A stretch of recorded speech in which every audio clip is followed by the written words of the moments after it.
We like our religion clear-cut and unambiguous. Bright lines, unequivocal, simple. But that's often exactly what we do not get in the Bible. The scriptures of the Old and New Testament can be maddeningly ambiguous, in some cases saying polar opposite things. That's the case with today's reading from 2 Corinthians. On the face of it, Paul is pretty clear Christians should not mix with non-believers. But is this a hard and fast rule for Paul? Or is it more complex than that? Let's find out. Hello, I'm Stuart Baskin, pastor of First Presbyterian Church of Tyler, Texas. And this is your daily devotional for Tuesday, June 3rd, 2025. I hear people quote this passage from Paul, or at least a portion of it, to talk about the problem of people in mixed marriages. That is, in marriages where one spouse is a Christian believer and the other, well, not so much. They quote Paul using the terminology unequally yoked. Here's what Paul says: "Do not be mismatched with unbelievers. For what partnership is there between righteousness and lawlessness? Or what fellowship is there between light and darkness? What agreement does Christ have with Beliar? Or what does a believer share with an unbeliever? What agreement has the temple of God with idols? For we are the temple of the living God. As God said, I will live in them and walk among them, and I will be their God, and they shall be my people. Therefore come out from them, and be separate from them, says the Lord, and touch nothing unclean. Then I will welcome you, and I will be your Father, and you shall be my sons and daughters, says the Lord Almighty." Sounds pretty straightforward, doesn't it? People shouldn't marry people of other faiths. Or, in the traditional language, do not be unequally yoked. But a quick look reveals a more nuanced picture. Consider, for example, Paul's advice in 1 Corinthians 7, where Paul specifically addresses the question of believers being married to non-believers. He says there, "To the rest I say, I, and not the Lord, that if any believer has a wife who is an unbeliever, and she consents to live with him, he should not divorce her. And if any woman has a husband who is an unbeliever, and he consents to live with her, she should not divorce him.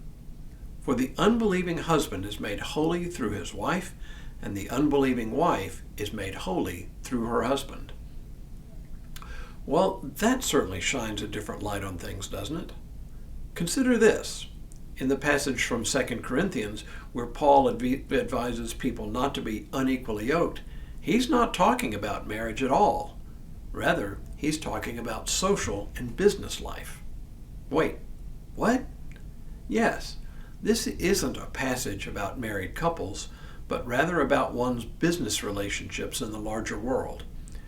What he's getting at is the question of participating in pagan religious practices.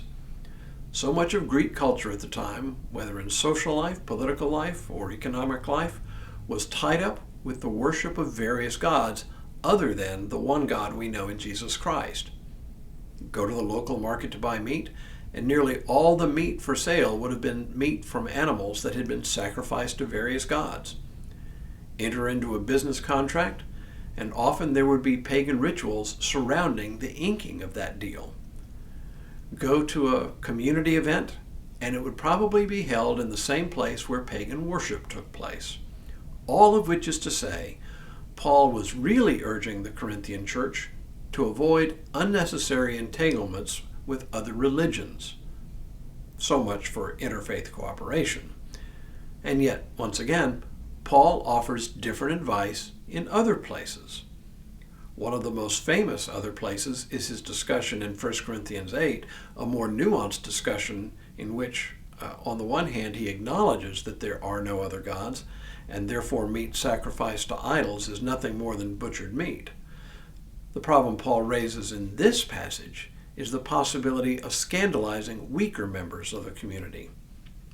So now the $64,000 question. Does Paul's advice hold for us today?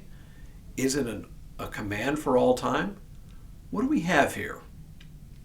In this case, a bit of wisdom is required. Paul was writing to a particular group of people at a particular time and in a particular place. Indeed, we have seen that his advice to the same people seems to have evolved from his earlier letter to this one. Paul isn't giving us one-size-fits-all instructions here at all. He's guiding people whose circumstances were very different from our own. They were a brand new religious group who needed to differentiate themselves in order to ensure that the Christian community didn't become a sort of mashup of different religions. Separating themselves from their neighbors and potential business partners would have been an important way to emphasize the uniqueness of the faith they had adopted.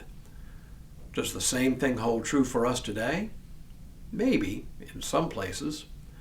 But on the other hand, we live in a highly integrated world where people of different faith traditions or no faith tradition work together and band together for mutual benefit, whether in business or in social life or in the realm of voluntary associations, where people come together to solve social problems together. Such a world largely does not lend itself to the kind of separation Paul advised to this little fledgling church in the first century of Corinth. Indeed, in my experience, we learn more about what we value in our faith precisely by relating to others of different faiths than we would if we strictly separated ourselves. Clearly, there are those who prefer to take the road of withdrawing from society as a strategy to protect their faith, but it simply hasn't been the strategy practiced by most of the church most of the time. It is well nigh impossible to draw up hard and fast rules to govern everything, everywhere, and for all time. Different circumstances require different answers, and that has been the real strength of the church. Tomorrow, Paul returns to the theme of reconciliation, but for now, may God continue to bless you and keep you in all that you do this day and in all the days ahead.